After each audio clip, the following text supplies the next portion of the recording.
ताज्या बातम्या विचार नव्हे त्यासाठी सचोटी न्यूज चॅनल बघायलाच हवे।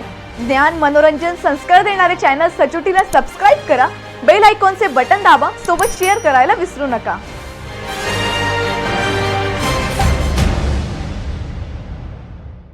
शालार्थ आयडी घोटाळ्यात येत्या 28, 29 व 30 मे रोजी 893 लोकांची अंतिम सुनावणी होणार आहे।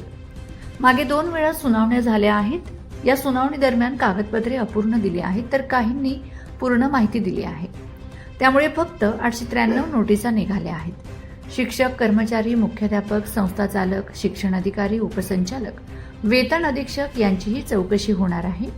आर.एस. शर्मा, किरण कुवर, नितीन बच्छाव, रामचंद्र सुपे, तुकाराम जाधव, बीबी चव्हाण, नितीन उपासनेसह इतर अधिकारी यांचीही चौकशी होणार आहे। एकट्या नितीन उपासनेने 1000 शालार्थ आयडी बोगस केल्याचे मान्य केले आहे।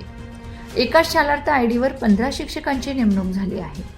नाशिक विभागात सर्वात जास्त जळगाव जिल्ह्यातील बोगस भरती आहे, तर धुळ्यात संजय भामरेसह इतर संस्था चालकांनीही मोठ्या प्रमाणावर बोगस भरती केली आहे।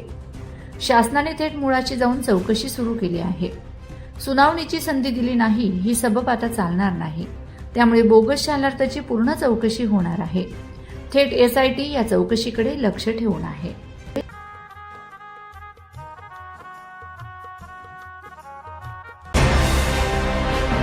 ताज्या बातम्या विचार नव्हे त्यासाठी सचोटी न्यूज चॅनल बघायलाच हवे।